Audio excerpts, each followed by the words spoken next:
అమలగమయమ్మ గురమ్మ రఘుమూలమ్మ చాలా పెద్దమ్మ సురారులమ్మ గొడుగారు పుట్టినయమ్మ తమ్ములో నమ్మిన వేలుకటమ్మల మనమ్మలందడమ్మ దుర్గమాయమ్మ కృపాతి ఇచ్చుక మహత్వ కవిత్వ పటుత్వ సంపదం హరి భక్త మహాశివులారా మీ అందరికీ నా యొక్క హృదయపూర్వక వందనాలు.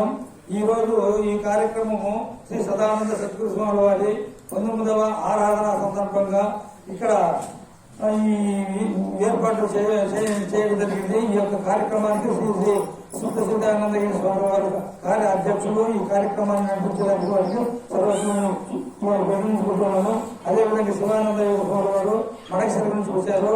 వాళ్ళు ఈ యొక్క కార్యక్రమంలో పాల్గొంచుకొని స్వామి వారి యొక్క ఆరాధన విషయాన్ని గురించి వాళ్ళు క్లుప్తంగా చెప్తారు. అందరూ శ్రద్ధతో భక్తితో విధేయంతో నేను గ్రహించి స్వామివారు చెప్పినటువంటి జ్ఞానాన్ని పొంది అందరూ కూడా ధరిస్తారని చెప్పేసి మెల్లిమెల్లిగా మీకు కోరుచున్నాను. అది ఓం తత్సత్.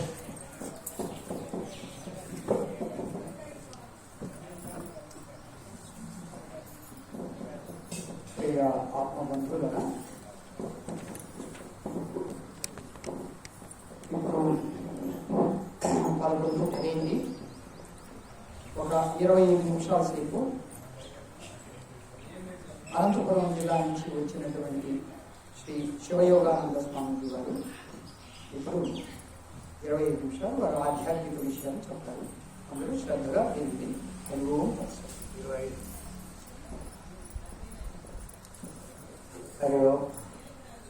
అందరూ 3 సార్లు ఓంకారాన్ని స్మరిస్తున్నాం.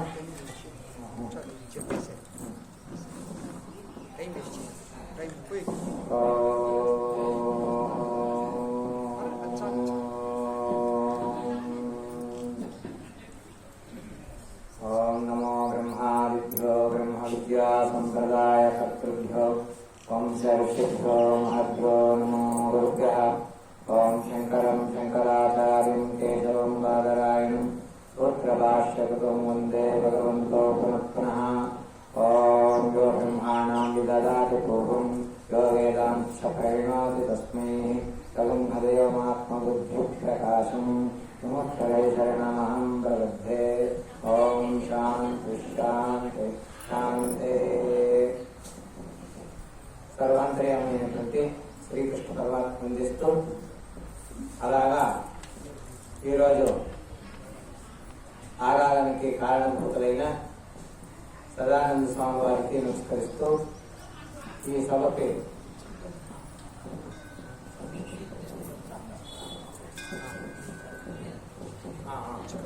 మీరు చెప్పాలి, ఆయన కాదు మీరు చెప్పాలి. సదానంద స్వామి వారి లాస్ట్లో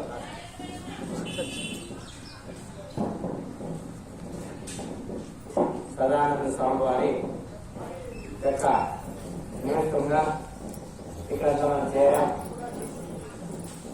సభాధ్యక్షులైన శుద్ధ చైతన్య స్వామి వారికి మాకు హైదరాబాద్ లో పరిచయం అయినారు. మీకు వాళ్ళు సచ్చిదానంద స్వామి చిదానంద స్వామి బెంగళూరు మాకు చాలా ఏంటి మీకు పరిచయము. మేము ఇంతకు ముందే 2-3 దఫాలు వచ్చాం. కర్ణాటక స్వామి కన్నడలో చెప్పేవాళ్ళు వాళ్ళు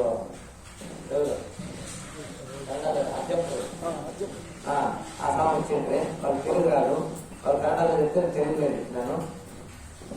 మరి కన్నడ తెలుగు 2 వచ్చు కాబట్టి ఇక్కడ అందరికీ మీ అందరికి కూడాను మరొక్కసారి నమస్కరిస్తూ ఆరాధన అనేది ఏమైతే ఉందో గురు ఆరాధన మనం చేస్తాం. సామాన్యంగా ఆరాధన అనేది ఏమైతే ఉందో ఎవరు ఆత్మజ్ఞానాన్ని సంపాదించుకుంటారో వాళ్ళకి మాత్రమే ఆరాధన చేస్తారు. ఆత్మజ్ఞానాన్ని సంపాదించుకోకుండా ఉండే వాళ్ళకి ఆరాధన చేయరు. బాగా వినాలా? స్థితి చేస్తారు. అంటే స్థితి సంప్రదాయ దీంట్లో పిండ ప్రధానాలు పెట్టి స్థితి చేస్తారు. వాళ్ళు పితృలోకంలో ఉంటారని సంవత్సరానికి ఒక మాట తిథి చేస్తారు. ఎలాంటే పితృదేవతలకి మనకి ఒక సంవత్సరం అయితే వారికి ఒక దినం, మనం ఒక దినానికి భోజనం చేస్తాం కదా, అలాగా కుమారులు కానీ వాళ్ళ బంధువులు కానీ తిథి చేయాలి వాళ్ళ తాతలకి తండ్రులకి.